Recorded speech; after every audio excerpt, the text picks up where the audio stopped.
So when it comes to the 4B movement and we're over men are terrible, leave them alone era that we're entering, who's going to tell straight women their harsh reality of things? Now that you and I know what these men are capable of doing, now that you and I know that it is not easy to find Mr. Right out there, now that we know that they are very dangerous, in fact, to find an emotionally intelligent man out there, you will travel miles, and you might not even find anyone. What is going to happen to the straight women? That's the conversation we're having today's video. Because yeah, the lesbians are like, well, yeah, we're going to the center men, we're going 4B movement, we are following 5B, 6B movement. But what's going to happen to the straight women? What's going to happen to straight women that still want to be with men, that still want to be attracted to men? Are they going to settle, or are they going to remain celibate forever? Let me watch this video for you, also watch to the end, and I'll share my thoughts at the end of the video. So when it comes to the 4B movement and we're over men are terrible, leave them alone era that we're entering, who's going to tell straight women their harsh reality of things? Because for the queer girlies, we're good, we're safe, we're fine. But for straight women, what about them? What about the women who are attracted to men and who desire romantic companionship with men? What are they going to do? Because in my humble opinion, just telling them to hold out for Mr. Right is not sound advice. It's not. Because when we take a step back and look at the patriarchy as a whole, the patriarchy isn't producing enough Mr. Rights for every straight woman who's holding out for Mr. Right. So what are they going to do? What's the solution? Because to me, the solution is you got two options. You're going to continue to hold out for Mr. Right and be celibate for an unknown period of time, or you will more than likely end up settling. Will some straight women find their Mr. Right? Absolutely they will. But what about the ones who don't? What are they going to do? Who are they going to end up with? And what advice are they going to be given outside of holding out for Mr. Right? And is that really the most sound and fair advice and most realistic advice to be giving in this day and age? Most men are emotionally repressed and immature. Is that a Mr. Right to you? Like, why aren't we telling straight women, like, honey, yes, hold out for Mr. Right if you so to choose to do so, but also understand that they are few and far in between, and that when it comes to involving yourself with the men, you will more likely end up with a man who is lacking severely in a way that you don't want him to. And you got to figure out how to deal with it. Why are we saying that? I feel like that is so much more realistic and sound advice than just wait for the right man to come along. And these men, Hey, beautiful people! I was in today to go Maria David, and thank you all so much for tuning in another interesting video. Do you think straight women will survive in this wicked men era? With the way the system is, do you think straight women can survive? What do you think they're going to do? Are they going to remain celibate forever? Or at the end of the day, straight women are going to just settle? Because to be honest, when you put like 8,000 men in a room and you want to date one of them, one at the other, maybe just one out of the 1,000 is going to be a good man. Because we like to say not all men, but then is it really not all men, right? So maybe one of them out of the 1,000 might be good, but we have a lot of women. How can one man out of 1,000 men be the only one that is good? How would they be enough for the women we have out there, for the straight women we have out there? Anyway, this is an interesting conversation. I have reactions to share with you. Let me roll this reaction for you to watch to the end, and I'll share my thoughts at the end of the video. so when it comes to the 4B movement and we're over men are terrible, leave them alone era that we're entering, who's going to tell straight women their harsh reality of things? The women who are attracted to men and who desire romantic companionship with men, what are they going to do? Because in my humble opinion, just telling them to hold out for Mr. Right is not sound advice. When I deconstructed my belief system and left a high control group, otherwise known as a cult, I had the unique experience of having to mourn a fantasy really that I had been sold. I had been under the impression that the earth would one day become this beautiful paradise garden, and it would be a utopia, and everybody would be kind and love one another, and everything would just be perfect, and nobody would hurt or harm each other. And I would get a chance to pet and cuddle with tigers and lions, and they would not hurt me. And I don't know why, but the lions and tigers were a big selling point for me when it came to this, and I'm sure anybody who's watching this who belongs to that same group, they know what I'm talking about. Either way, when I deconstructed, I had to come to terms with the fact that what I had been sold was a fantasy. And I know that a lot of people, like when they think about cults or high control groups, they're like, oh, well, only gullible people fall for those. Only people who are naive and people who don't have critical thinking skills and people who just don't question things, they're the only people who will be part of a cult. But one of the things that kind of came as a surprise to me when I started to deconstruct was how much deconstructing from that situation helped me to deconstruct from almost every other high control group that we are all inevitably opted into. And I got some news for you heterosexual ladies. Patriarchy's kind of culty. And a lot of what we all have been kind of taught to believe, men and women, when it comes to heterosexual relationships, is a fantasy. So, as a person who has had to let go of a fantasy, here are my tips for what heterosexual women can do to let go of the fantasy of finding a decent heterosexual man. And before I go into this, I do want to say that it is possible to find a decent heterosexual man. Like, I don't want anybody to like completely give up. You don't have to give up, but just understand that the odds are not in your favor. And there is a possibility that you will go your entire life without hugging a tiger. I'll put it like that. So first things first, you gotta mourn. You gotta mourn. Get angry. Go through all of the stages of grief. Understand that you have been lied to. Yeah, you should have known better. Yeah, they shouldn't have did that. Yeah, all of the things. Go through the things. It's nobody's fault. It's everybody's fault. Scream into a pillow, scream in your car, cry. Just go through the grief. You have been lied to. Try not to shame yourself. That's the main thing. Don't shame yourself about having wanted whatever fantasy you were sold. Also, don't shame yourself for all of the times that you have possibly deluded yourself. I think every heterosexual woman has been in a relationship with a man who did not deserve her and he treated her terribly, and she was trying to kind of continue the fantasy of making it work or making this person to be more than what they were. Forgive yourself. You were trying to play by the rules in a losing game. It's okay. It's not your fault. Okay, so next thing is make peace with reality. The reality is that there is a chance you can go your entire life and not meet the love of your life. That may not happen. Make peace with that now. Make peace with it now so that you can get busy living. You don't want your entire life to be centered around going on a fool's errand and trying to find a decent man in our current society, our patriarchal society where men are socialized to be monsters, is a fool's errand. You can continue to dig in the piles and piles of trash, the landfills of garbage, or you can put your mind and energy up to more lofty endeavors like self-fulfillment, learn a skill, make new friends, join a club, take up a hobby. The world is your oyster. Decenter men, decenter romantic relationships with men. If you find a man who is the love of your life and he is your soulmate, perfect. But if you don't, let that be a part of your plan too.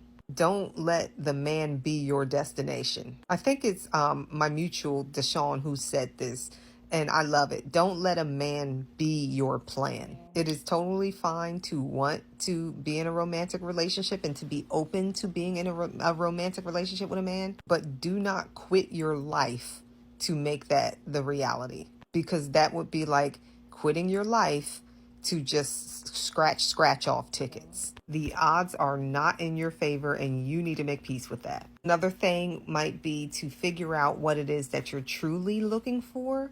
If you are looking for sexual pleasure, then perhaps find alternative ways in order to get that. Maybe master the art of Bayesian. That was a joke. Maybe sometimes you want some kind of intimacy or whatever like that. Find ways to fulfill whatever needs you need to fulfill without settling and without compromising your self-respect. You're going to have to get creative ultimately, but at the end of the day, center your self-respect, center your pleasure, center your goals, and decenter men and decenter romantic relationships with men. Again, if you manage to find those things, that is perfectly fine. However, do not derail your entire life seeking out those things, because you don't want to live in Delulu land. You don't want to try to make something into the fantasy that you've dreamed of, even though that fantasy is not real. You want to live in reality.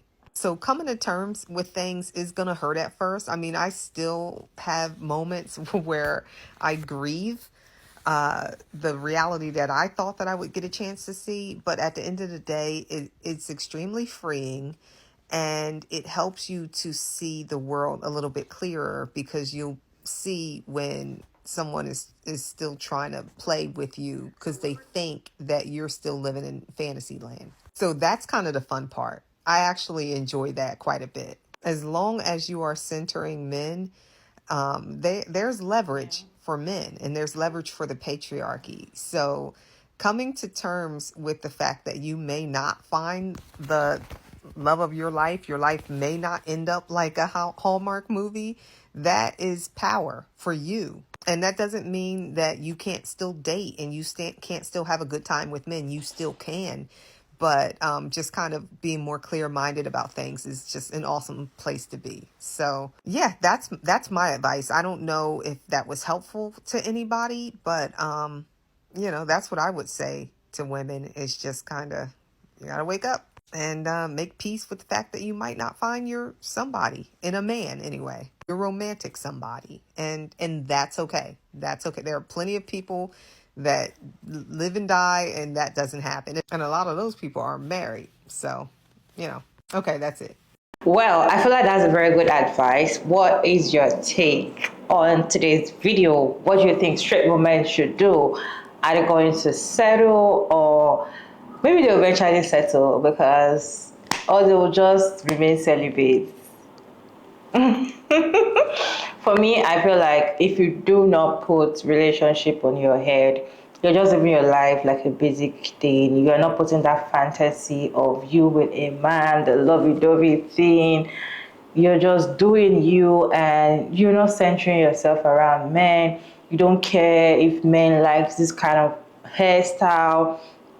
People are telling you, oh, men do not like women with BBL. That is why you're not doing BBL. Like, you're not even centering your life around men. You don't care anything what men likes or not, or what they do not like. All you do is for you, yourself, and yourself, right?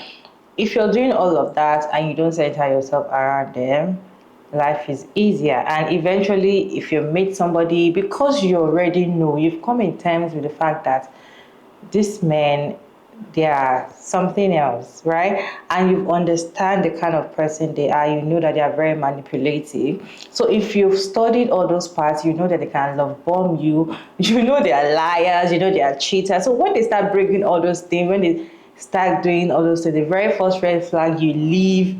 You have peace. You have peace of mind, because you're not actually fighting all these things.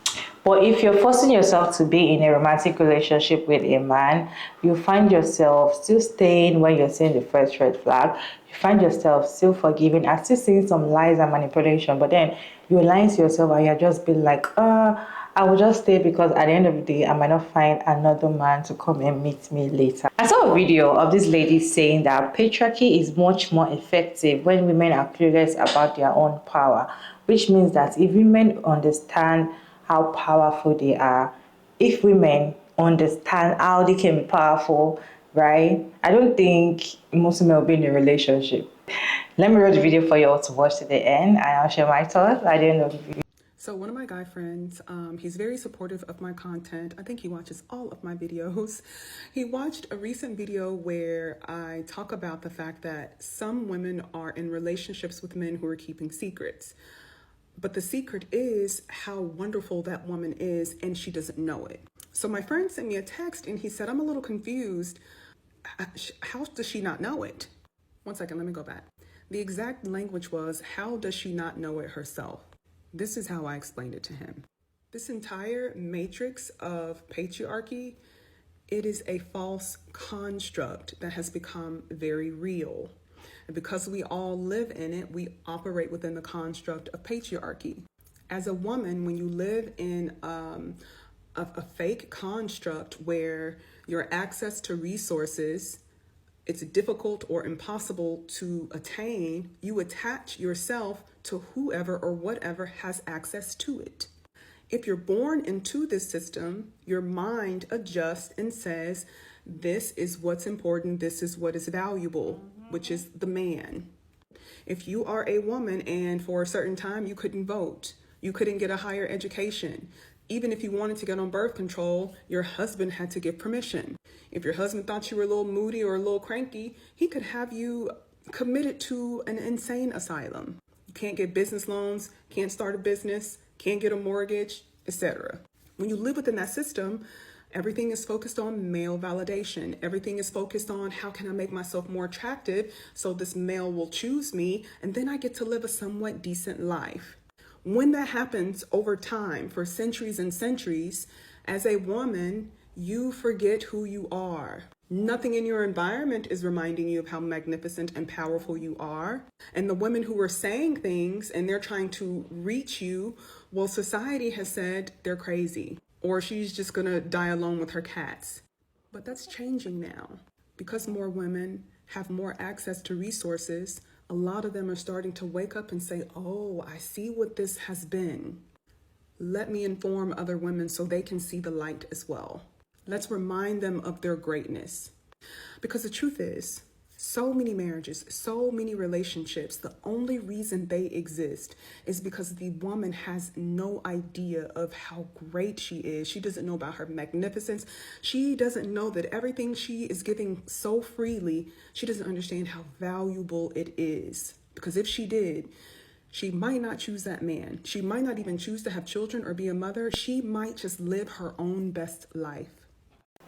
Women are powerful. In fact, when two women are together, two, three, or groups of women come together to be friends or talk together, express themselves, and talk about what's going on in their lives and try to help each other. When women come together, like in a group, they are much more powerful than anything.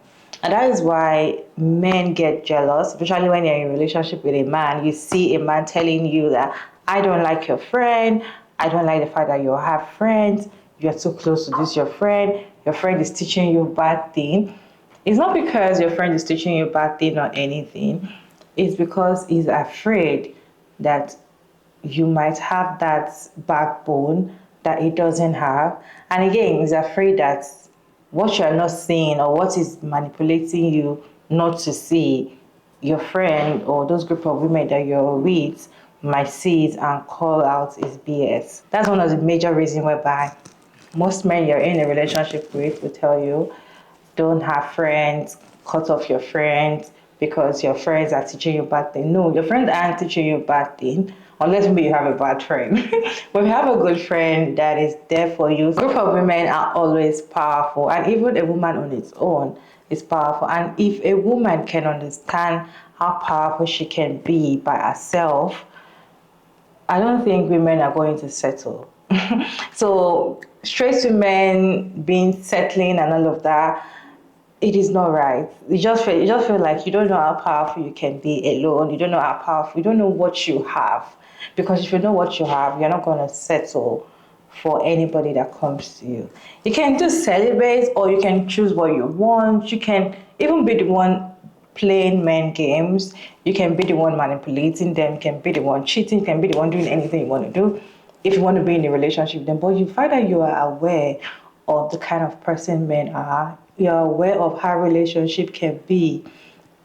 You're not going to be full of surprises when things start coming left, right, and center, because you know what's up, right? So if straight women want to settle, me, I don't accept settling. When women settle, it doesn't work out for them at all, like at all, because you are not even being with somebody in your league. You're just settling for whoever is available, or you're just settling just because you want to have kids. Some people tell you they just want to have kids. There are different ways for you to have kids.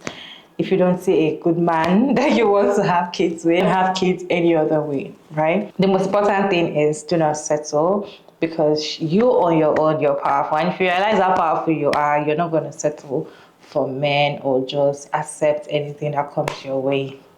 What is your take on this interesting video? Let me know your thoughts down in the comment section respectfully. And thank you so much for tuning in today's video. I hope you enjoyed this one.